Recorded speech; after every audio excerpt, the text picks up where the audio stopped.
nyinyi wa Kamba mnapigia hiyo watu kura kwa sababu gani?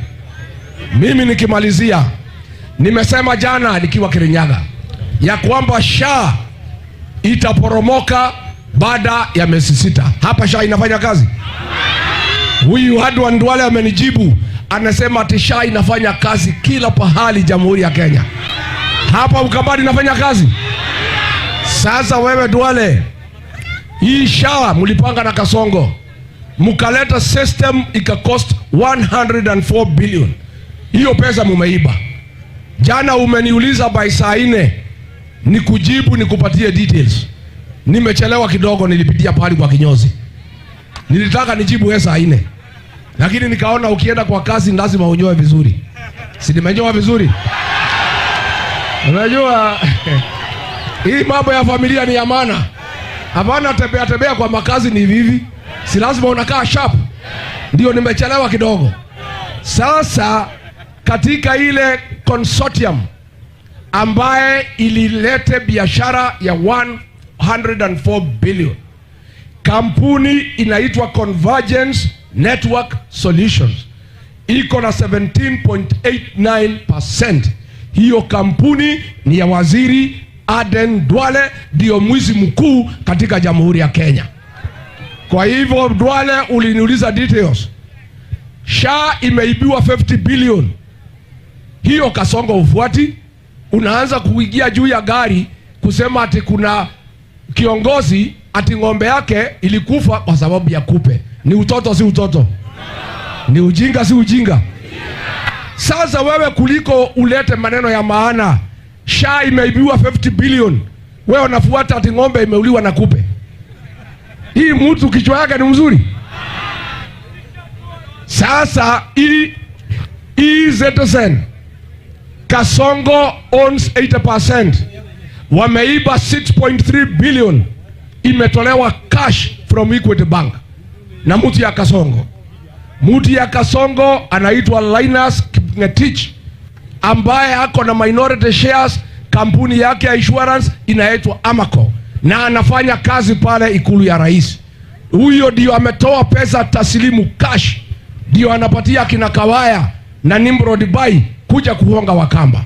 Wewe Kasongo, tukisema wewe ni kingei, 6.3 billion ya hii Citizen kupitia hii mtu yako mumbeiba pesa ya raia. Alafu na shida ukitupigia kelele. Ameenda pale Thika, ameuliza wananchi wa Thika, ati kati ya mimi na hii watu ya Mbizani ni nani mwizi? Akaambiwa ni wewe.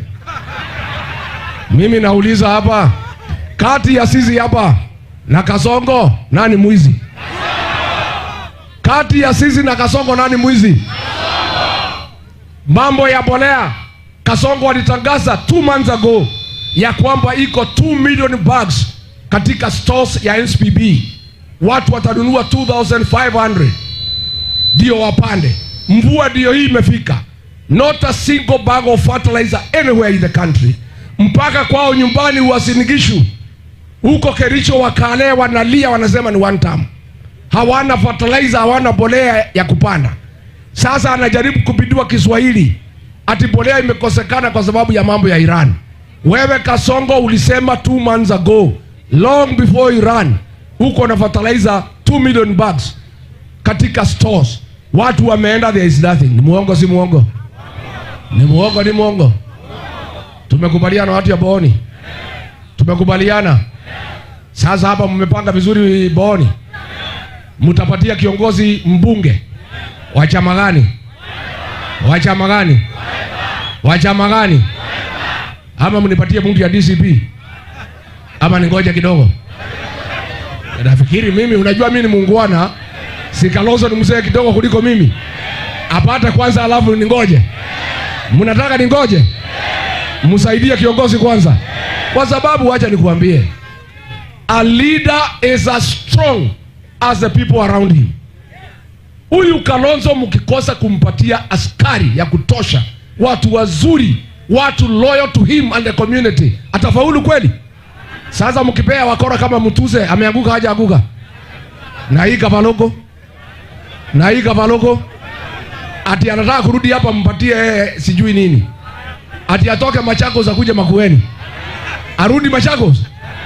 Asante sana, mimi nimefurahi sana. Tumealikwa hapa siku 5. Na hatuna haraka. Tuko hapa leo, kwa makusudi. Kesho, Wednesday, Thursday, Friday. Sasa wewe Kasongo ulikuwa unanilima ati sina familia, na hii kazi ni yangu. Utadu. Hi cousins. Hi Kuzo. Hi. Asante sana. Sasa tutakuja kwa